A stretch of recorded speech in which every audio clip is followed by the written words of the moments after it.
2주 전에 말씀에서 우리는 무리가 어떤 마음으로 예수님을 찾아다녔는지 나눴습니다. 그들은 자신들의 배를 채워줬던 예수님의 모습을 기억하고 그 자신의 삶의 문제를 해결해 주는 것에 대한 그 해결 방법을 계속해서 찾기 위해서 예수님을 찾아서 따라옵니다.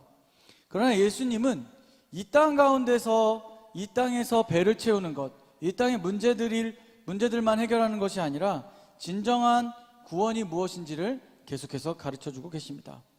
그러나 무리들은 여전히 세상의 것을 구하며 오히려 이제는 예수님을 잡아서 죽이려고 하는 것까지 마음을 잡고 예수님을 따라가고 있습니다. 오늘의 말씀의 시작은 명절 끝날, 곧 큰 날에라고 시작합니다. 7장 2절에 보니 이렇게 나와 있죠. 7장 2절입니다. 함께 읽어볼까요? 시작. 유대인의 명절인 초막절이 가까운지라. 이 말씀을 통해서 우리는 이 명절이 바로 초막절임을 알 수 있습니다. 초막절은 출애굽 당시 40년 광야 생활 동안 지켜주신 하나님의 은혜를 기념하기 위해 히브리 종교력으로 7월 15일부터 일주간 초막을 짓고 거기서 온 가족이 거하면서 지켰던 절기로 또 다른 말로는 장막절로 불리기도 하고, 또 절기 동안에는 노동이 금지되었으며 첫날과 마지막 날에 성회가 열렸고 매일마다 화제를 드렸습니다. 또한 이때는 농사철이 끝나고 곡식을 저장하는 시점에 열렸던 관계로 풍성한 수확을 허락하신 하나님께 감사드리는 추수감사주일 성격도 가지고 있었습니다. 그런 점에서 수장절이라고도 부르는 것, 바로 그래서 초막절은 장막절과 수장절이라고도 표현하는 것입니다. 이 절기가 시작되는 첫날부터 여섯째 날까지는 제사장들이 가장 앞서고 성전에 올라온 유대인들도 동참하며 행렬을 이루게 됩니다. 하루에 한 번씩 실로암 연못에서 떠온 물을 길어다가 성전의 제단에 부으면서 과거 조상들에게 출애굽 광야의 길에서도 물을 공급하신 하나님께 감사드리고 앞으로 장래에 추수 때 내려주실 풍족한 비를 간구하는 예식을 행하기도 했습니다. 반면 7째 날이 되면 이와 같은 행렬을 7번 연속으로 반복하는 것입니다. 모든 예식이 끝나면 일체의 노동을 금하고 온 회중들과 함께 성회로 모여 하나님께 희생제물을 드림으로 절기를 마무리하는 것을 이야기합니다. 37절에서 39절을 우리 같이 다시 읽어보도록 하겠습니다. 명절 끝날 곧 큰 날에 예수께서 서서 이르시되 누구든지 목마르거든 내게로 와서 마시라. 나를 믿는 자는 성경에 이른 것 같이 그 배에서 생수의 강이 흘러나오리라 하시니 이는 그를 믿는 자들이 받을 성령을 가리켜 말씀하신 것이라. 여러분, 예수님은 이 행사의 마지막 날, 가장 끝날 가장 중요한 순간에 그곳에 모인 사람들 앞에 서서 큰 목소리로 큰 권세를 가지고 예수 그리스도에 대해서, 자신에 대해서 선포하십니다. 한편으로는 종말론적인 의미도 담겨져 있죠. 결국 나를 통해서, 예수 그리스도를 통해서만 영원한 생명에 이룰 수 있다, 구원에 이룰 수 있다는 것을 이야기하는 것입니다. 예수님을 통해서 성령의 역사가 일어날 것이며 그것을 믿고 따르는 자들은 구원을 얻게 된다는 것을 생수의 강으로 말씀하신 것입니다. 무엇을 말하고 있는 것입니까? 물이 흐르는 곳에, 여러분, 물이 흐르는 곳에 무엇이 있습니까? 여러분, 이렇게 잘 보면 냇가나 개울이나 또랑 같은, 또랑이라는 표현 아세요? 이렇게 뭔가 이렇게, 아무튼 또랑에 이렇게 보면 잡초가 굉장히 잘 자라요. 그러니까 잡초뿐만이 아니라 그 근처에 있는 나무나 어떤 풀들은 굉장히 무성하게 자라는 것을 볼 수 있습니다. 왜요? 바로 물이 가까이에 있기 때문에, 물이 흐르기 때문에, 물이 부족함이 없기 때문이죠. 물이 흐르는 곳에 생명이 계속되어지는 거죠. 사람도 마찬가지죠. 사람도 물이 없으면, 여러분 어때요? 물을 나는 하루 종일 안 먹어본 적이 있다. 있어요? 혹시 훈련을 하는 경우도 있을 것이고, 아니면 혼자서 한번 언제까지 물을 안 마셔봐도 괜찮은가 한번 테스트 해본 사람들도 있을 텐데, 보통은 한 반나절까지도 우리가 안 먹는 경우들도 있죠. 일하다 보면 정신없으면 하루, 이틀 동안 물을 안 먹는다. 어떻게 될까요? 막 정신이 오락가락 하겠죠. 그러니까 물이 굉장히 우리에게 중요한 거죠. 밥을 안 먹어도, 밥을 2, 3일 안 먹어도 괜찮은데 물을 이틀, 뭐 하루 이상 안 마시면 사람이 굉장히 이게 힘들어진다는 거죠. 마음도 정신도. 예. 물이 흐르는 곳에 무엇이 있다? 생명이 있다는 것입니다. 그리고 단순히 생명이 있는 것뿐만이 아니라 죽어가던 생명도 되살아나는 것을 볼 수 있습니다. 지난번에 한번 얘기했던 것 같긴 한데, 저희 집에 이제 학교에서 아이들이 가끔 뭐 강낭콩도 가져오고 뭐 심기 이런 거 화분 조그만 걸 갖고 와요. 그래서 갖고 왔는데 이렇게 심어놓고 물을 주다가 안 주면 어떻게 돼요, 여러분? 식물을 키워본 사람들 알지만 한 하루 이틀, 뭐 일주일, 몇 주, 2주 물을 잘 주면 얘가 갑자기 확 이렇게 막 물 줄기가 쫙 올라오죠. 그러다가 물을 안 주면 어떻게 돼요? 갑자기 얘가 이렇게 꼬꾸라져요. 이렇게 힘없이 꼬꾸라져요. 그런데 우리가 그걸 보고 어떻게 해요? 다시 가서 물을 줘요. 막 물을 줘. 살아나라. 너무 많이 주면 죽죠. 예. 막 1.5리터 꽂아놓으면 죽어요. 그런데 물을 적당히 주면 얘가 어떻게 돼요? 다시 살아나는 거죠. 그러니까 여기서 이야기하는 이 물의 의미는 생명을 되살리는 의미도 있다는 것입니다. 그런데 이 오늘 말씀에서 이야기하는 것은 바로 예수 그리스도를 통해서 구원에 이르는 생수의 강이라고 표현된 그 말씀, 그 은혜가 우리 안에 주어졌다는 거예요. 예수님을 통해서 우리에게 주셨다는 겁니다. 오늘날 우리는 어떻습니까? 우리 신앙생활을 하면서 하나님의 말씀을 듣고 묵상하고 또 믿음으로 행하려고 노력하는 사람이 있는 반면에, 한 주간에 늘 제가 하고 있지만 한 주간에 전혀 상관없이 살다가 잠깐 주일날 와서 말씀을 듣고 나가는, 그래서 말씀을 듣고 가고 또 한 주간을 전혀 상관없이 살아가는 모습이 우리 안에 있다면 아마 우리 스스로 가장 잘 알 거예요.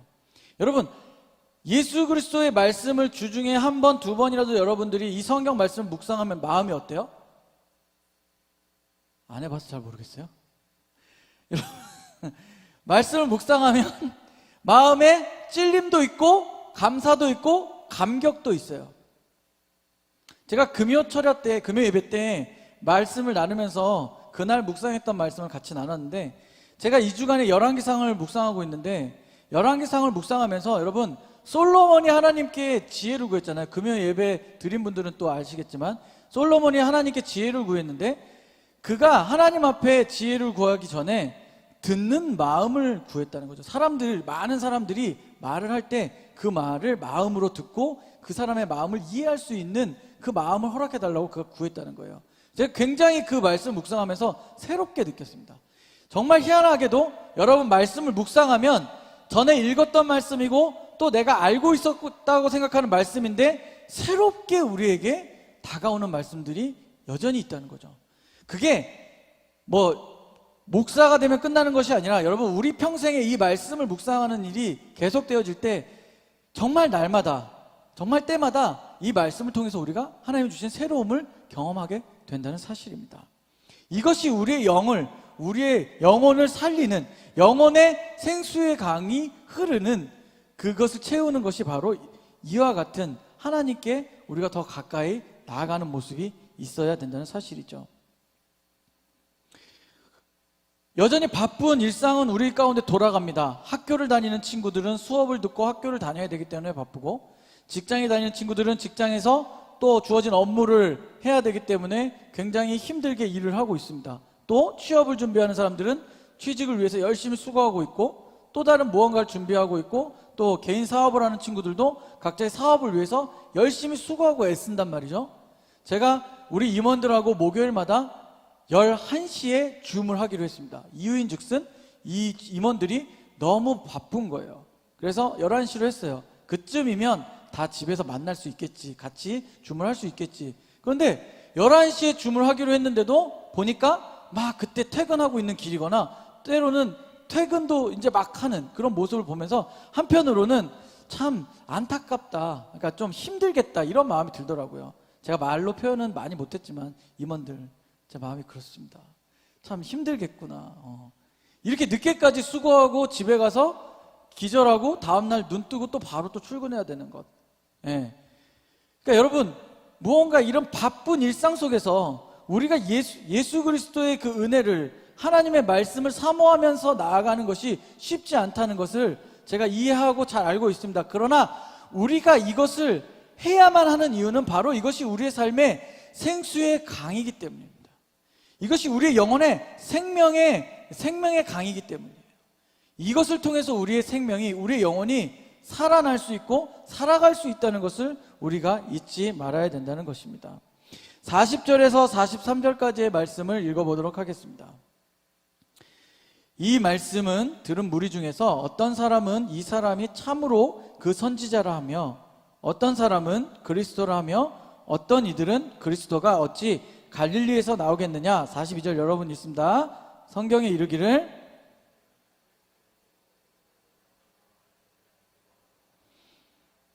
예수님의 선포된 말씀을 들은 자들은 두 가지로 반응을 합니다. 한편에서는 이분은 선지자거나 그리스도 구세주 구원자라고 생각하지만 다른 한편에서는 그것을 전면적으로 부인하는 거예요. 그럴 리가 없다라고 이야기하는 거죠. 오히려 성경의 내용을 들먹이면서 그러한 이유로 예수가 메시아일 리가 없다고 이야기하는 것입니다. 결국 그들은 예수님의 사역의 현장 안에, 예수님이 베푸시는 기적 안에 같이 있었음에도 불구하고 그냥 하나의 무리 속에 그 무리로 끝나는 거죠. 다시 말해서 오늘날 우리에게도 우리는 함께 이곳에서 예배하고 있지만 어떤 이는 그리스도의 제자가 되기 위해서, 그리스도를 닮기 위해서 수고하고 애쓰고 노력하면서 살아가지만 어떤 이들은 무리와 같이 그냥 이 자리에 있다가 가는 사람들도 있을 수 있다는 거죠. 그러나 제가 바라고 기도하는 바는 이곳에 함께 예배하는 모두가 그리스도를 따라가기 위해 노력하고 수고하는 자들이라 믿습니다. 여러분, 이런 상황 속에서 그들은 계속 예수님을 따라다니긴 하지만 앞에서 이야기한 것처럼 그들에게 그리스도란, 예수란 자신의 문제를 해결해 주는 정도의 그냥 능력이 뛰어난 사람의 하나라고 불과하다고 생각했다는 거죠. 오히려 예수님이 행하시는 사역을 통해서 이제는 무슨 일을 한다고요? 오히려 그런 것을 꼬투리 잡아서 예수를 잡아 죽이려고 하는 사람들도 나타나기 시작했다는 거예요. 질문합니다. 여러분에게 예수님은 그리스도 구원자가 되십니까? 네, 대답해 보십시오. 중요합니다. 여러분에게 예수님은 그리스도 구원자가 되십니까? 아멘? 네. 정말 그렇다면 우리가 하고 있는 모든 일 가운데, 여러분이 만나고 있는 모든 사람들에게 내가 어떻게 행해야 될지, 어떻게 말해야 될지, 어떤 마음을 가져야 될지 한번 생각해 봤으면 좋겠습니다. 같은 공간에서 일하는 사람, 또는 같은 학교에서 공부를 하고 있는 친구들, 또는 다른 현장에서 자주 만나는 사람들 가운데 100% 나를 좋아해주고 나를 인정해주는 사람들만 있는 게 아니에요. 저도 그런 생각을 늘 하고 있습니다. 저를 이해하기까지, 또 저도 여러분들이 이해하기까지 시간이 더 많이 필요하겠지만 다 나를 좋아하게 만들 수는 없는 거예요. 마찬가지로 여러분의 삶의 속에 100% 여러분들 다 이해해 줄 수 있는 사람만 있는 게 아니라는 거죠. 그러면 여러분이 싫어하게 되거나 여러분을 싫어하는 사람을 만났을 때 우리는 과연 어떤 마음으로, 어떠한 태도로 우리가 나아가야 되냐는 것이죠. 절대적으로 반항할 수 없는 계급 사회에 들어가면 어쩔 수 없어요. 우리 2주 뒤에 우리 종민이가 군대를 간대요. 종민이가 누군지 아세요? 큰일이다, 그지? 종민이가 누구냐면 우리 1년 새내기, 1년차 새내기인데 이제 군대를 간대요. 군대에 가면 지금 모르겠어요. 목사님 이미 군대에 갔다 온 지 오래돼가지고 너무 지금은 어떤지 모르겠지만 군대에 가면 계급 사회이기 때문에 나이가 없고 그냥 군대에 온 순서대로 계급이 정해지고 그대로 따릅니다. 군대 얘기하는 거 싫어하죠? 스킵하겠습니다. 그런데 제 동기 중에 딱 하나만 얘기하면 저보다 7살 많은 동기가 있었어요. 늦게 군대 와서. 제가 그 친구에게 형이라고 불렀을까요? 안 불렀을까요? 근데 믿음들이 좋은가 봐. 제가 이제 그래 동기니까 형이라고는 안 불렀는데 죄송합니다. 제가 좀 장난기가 있어서 노인네라고 불렀습니다. 이게 같이 있는데. 그런데 그 친구하고 이제 사회에 나와서는 당연히 그렇게 못 부르겠지만, 그러니까 그렇게 나이도 없어지고 계급으로 바뀌는 그런 데에서는 당연히 있겠지만, 여러분 어때요? 내가 싫은 사람, 내가 만나면 피하고 싶은 사람이 있을 때 여러분 어떻게 합니까? 우리는 완전이라고는 얘기 안 할게요. 반자동으로 그 사람을 피하는데 급급하다는 거죠. 차라리 내가 더 못 살게 굴거나 나한테 잘 못하는 만큼 나도 잘 못해야 내 기분이 그래도 괜찮은 거잖아요. 그런데 오늘 이 말씀을 통해서 우리가 깨달아야 되는 것은 나로 하나님이 생명의 강, 생수의 강이 흐르는 통로가 되게 하시기를 원한다는 거예요. 예수 그리스도를 믿고 깨닫는 우리에게 우리가 그러한 생명의 강이 흐르는 물줄기가 되거나 통로가 되기를 원하신다는 거예요. 다시 말해서 내가 만나는 사람들에게, 내가 싫어하는 사람들에게까지도 복음은 증거되어져야 된다는 거죠. 굉장히 어려운 부분입니다. 너무 어렵죠. 힘들죠. 내가 싫으니까 먼저. MZ세대는 하고 싶은 말을 다 하고 반응하는 세대라고 요즘은 말하지만, 아무리 그렇다 해도 우리 그리스도인들은, 예수를 따르고자 결정한 사람들은 그런 세상의 문화가 아닌 그리스도의 마음을 가지고 다가가야 된다는 거예요. 힘들지만 먼저 다가가고 먼저 손 내밀고 거절당할지라도 그들에게 그 용서의 마음과 사랑의 마음을 품을 수 있도록 우리가 노력해야 된다는 거예요. 너무너무 힘들죠. 잘 압니다, 저도. 그러나 우리가 그런 마음으로 살아갔으면 좋겠습니다. 50절과 51절에 보니까 이런 말씀이 있어요. 그 중에 한 사람 곧 전에 예수께 왔던 니고데모가 그들에게 말하되 우리 율법은 사람의 말을 듣고 그 행한 것을 알기 전에 심판하느냐. 그러니까 좀 지켜보면 어떻겠느냐라는 의견을 내는 거죠. 종교 지도자들 중에 니고데모라 하는 사람이 율법에 따라 예수님에 대해서 좀 더 신중하게 처리할 것을 제안합니다. 그 지도자들 무리 가운데 있는 니고데모라는 사람이요. 근데 그 사람이 요한복음 3장 1절에 2절에 보니까 이런 말씀이 나왔어요. 그런데 바리새인 중에 니고데모라 하는 사람이 있으니 유대인의 지도자래요. 지도자. 그가 밤에 예수께 와서 이르되 랍비여, 우리가 당신은 하나님께로부터 오신 선생인 줄 아나이다. 하나님이 함께 하시지 아니하시면 당신이 행하시는 이 표적을 아무도 할 수 없음이니이다. 니고데모가 무슨 얘기를 하는 거예요? 예수 그리스도가 하나님으로부터 왔다는 것을 인정하는 거예요. 그가 하나님으로부터 왔다는 것을 깨닫기 시작합니다. 그래서 이런 무리들이 어떤 의견을 내고 있을 때 그들 가운데 지도자들 그룹에 있는 이 니고데모가 가서 좀 더 지켜보면 어떨까요? 라는 의견을 내는 거죠. 그런데 다른 이들이 바로 한 방에 그 말을 정리하는 거죠. 52절에 이렇게 나옵니다. 자, 잘 들으세요. 그들이 대답하여 이르되 너도 갈릴리에서 왔느냐? 찾아보라. 갈릴리에서는 선지자가 나지 못하느니라 하였더라. 이 율법주의자들이 이야기하는 이 갈릴리에서는 그러한 일이 절대로 일어날 수 없다고 이야기하는, 앞전에서 베들레헴에서 나오겠다고, 다윗의 씨 가운데 나오겠다고 했던 그 말씀을 토대로 갈릴리에서 그러한 것이 나올 수가, 그러한 사람이, 그러한 구원자가 올 리가 절대 없다라고 못을 박으면서 니고데모의 말을 완전히 묵살시키는 겁니다. 조그마한 건덕지도 남겨두지 않고 완전히 묵살시켜버리는 거죠. 그들은 이미 분별력을 잃어버렸습니다. 우리의 삶은 어떻습니까? 저와 여러분의 삶은 어떻습니까? 분별하기 위해서 여러분 노력합니까? 예수 그리스도가 우리의 생수의 강이 되심을 여러분 깨닫고 살아가고 있습니까? 정말 예수 그리스도가 여러분 한 사람 한 사람에게 그 생수의 강, 생명의 강이 되고 계십니까? 말씀을 정리해 보도록 하겠습니다. 오늘 말씀을 통해서 우리가 깨달아야 하는 것은 무엇입니까? 요한복음을 제가 여러분들하고 1장부터 시작해서 계속 나가고 있는 거예요. 근데 어떤 사람들, 목사님 맨날 근데 왜 요한복음만 하지? 이런 친구들, 이런 청년들이 있는 거 아니에요? 지금 요한복음 강해를 계속해서 가고 있는 겁니다. 1장부터 7장까지의 말씀 가운데 우리 가운데 끊임없이 반복되고 강조되는 것이 무엇이에요? 바로 예수가 그리스도라는 거죠. 예수가 메시아라는 거죠. 예수님이 우리를 위해서 오셨다는 사실을 이야기하고 있습니다. 오늘 이 진리는 우리는 수없이 많이 들었습니다. 그럼에도 혹시 이 자리에 있는 청년들 중에 아직도 그 사실을 믿지 못하는 사람들이 있을까요? 아니면 믿어요, 저 믿죠, 저 알아요 라고 이야기하면서 나의 삶과는 무관한 것처럼, 전혀 관련이 없는 것처럼 삶을 살아가고 있지는 않습니까? 이제는 무더위가 찾아왔습니다. 날씨는 점점 뜨거워지고 있고 불쾌지수도 많이 높아질 겁니다.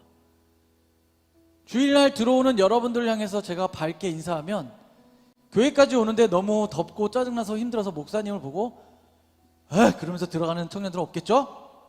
반갑게 인사하고 하겠지만 더운 날씨가 계속 되어집니다. 그럴수록 우리는 물의 소중함을 더 깨닫습니다. 갈증을 해결할 수 있는 유일한 방법은 수분을 섭취하는 것입니다.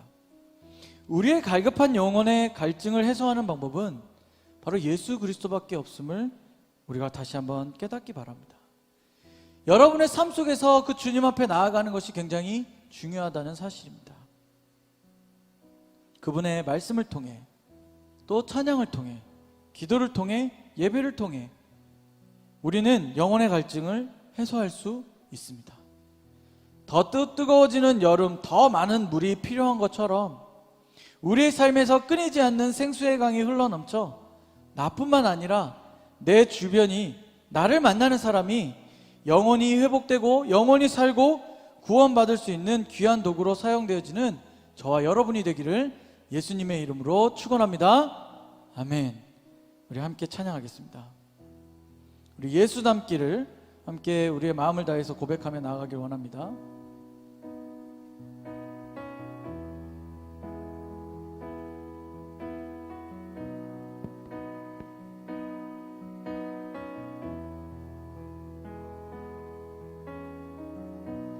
내 삶의 소망,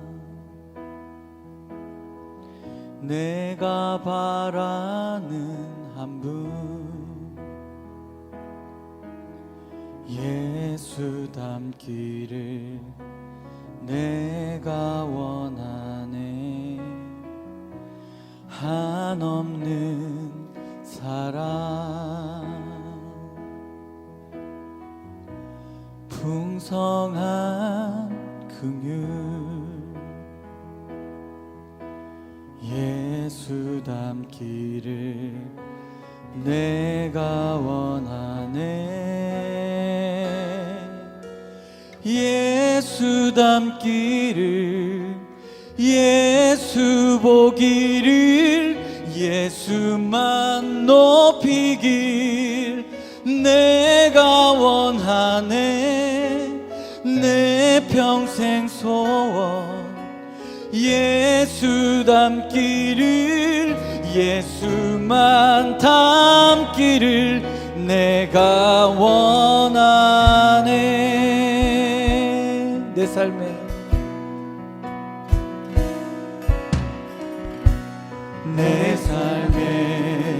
소망, 내가 바라는 한 분, 예수 닮기를 내가 원하네. 한없는 사랑, 풍성한 긍휼, 예수 닮기를 내가 원하네. 예수 닮기를, 예수 보기를, 예수만 닮기를 내가 원하네. 내 평생 소원, 예수 닮기를, 예수만 닮기를 내가 예수 닮기를